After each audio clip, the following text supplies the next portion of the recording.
we're going to do is elect Kamala Harris as the next president of the United States. Let's make sure we, here in the United States, elect our first woman president in Kamala Harris. I love you more, but I love Kamala Harris even more. I want her to be our next president of the United States. We've seen that horror show before. And there's no way, no how we gonna make America great again. We are not going back. LeBron James writing to his 53 million followers on Twitter and 159 million followers on Instagram. This, quote, "What are we even talking about here? When I think about my kids and my family and how they will grow up, the choice is clear to me. Vote Kamala Harris." Now we stand with the one candidate who's standing up for us. Now we raise our voice for the one who's speaking up for us. Our sister Kamala Harris, the VP. Now what are we gonna do? So I stand here, full-throated, with my full chest, begging you, imploring you, let's get out and make Kamala Harris the 47th president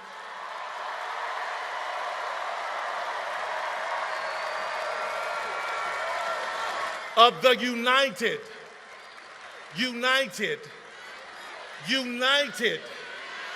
States of America.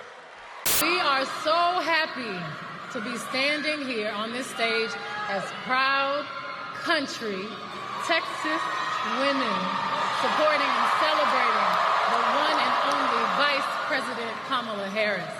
I'm proud to say that I voted early, and I voted for Kamala Harris. And that unity on and off the court reminded us all that together we can do all things and continue to inspire the world. That's why I believe that Kamala, as president, could bring that unity back and continue to move our country forward. As this election winds down and we see a never-ending line of black celebrities and athletes, some millionaires, many multimillionaires, and even some billionaires walk across the stage and implore us as regular black earning people to vote for one particular candidate, I'm saddened by the fact that it seems almost like a kind of goodbye to the black community as a unit. For decades, if not hundreds of years, black people have tried to find our way in America the best we could after our history here.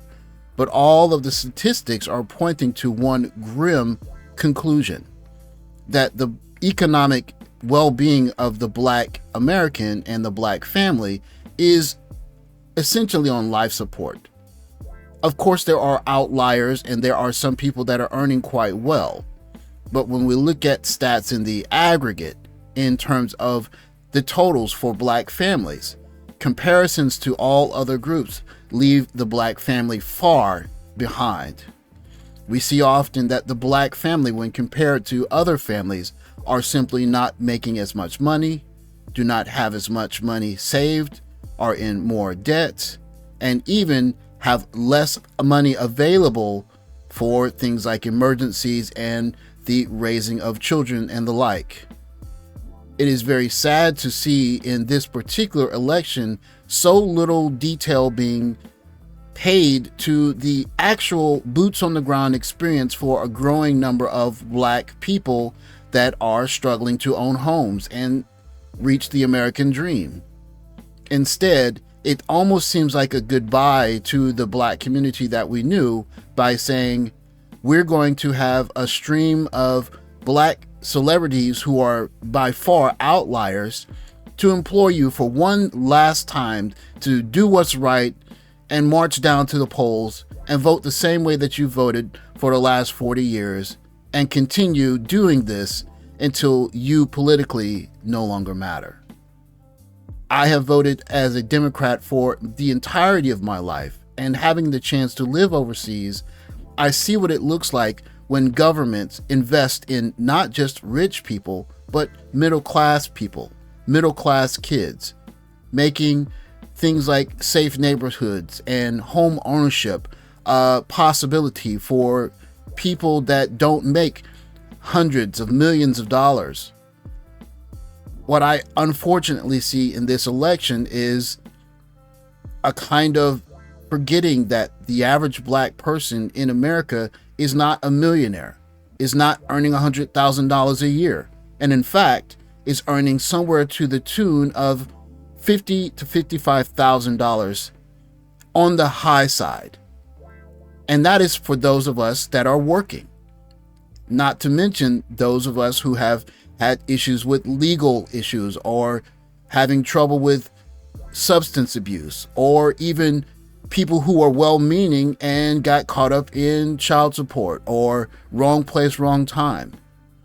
Watching this election turn into a kind of popularity contest with millionaire after billionaire after billionaire walking across the street almost says to us, guys, it's been a nice run and we've enjoyed it. So for one last time, let's just have a good time and make a good show out of it, because in the next elections or elections to come, black people as a unit will be outnumbered, and the facts on the ground will be someone else will politically matter more. And how will we fare when all of the millionaires and billionaires that walked across the stage and told us to continue doing what we've done walk away to their mansions, and regular, normal earning black people are left with the realities on the ground? Unfortunately, it's going to be ugly, dare I say. And for men that are looking for a life raft as SYSBM, I don't know if the timing could ever be better, because what I see on the screen tells me that after this last hurrah of let's get on the board and vote for the person that we're supposed to vote for, there's not going to be any more lifeboats left. It seems to be a sad left out reality of what is available or coming down the road for those with the hope and dream and not wanting to go back are going to be faced with when the tides change, and in the future it's going to be a new group of people that are going to catch the eye of people who are begging us to vote in a particular way in this election. I simply hope that those who are voting in this election understand that the millionaires and billionaires that are telling us to vote a certain way are going to be more than fine. The question is, will the average person, and by that, I mean we,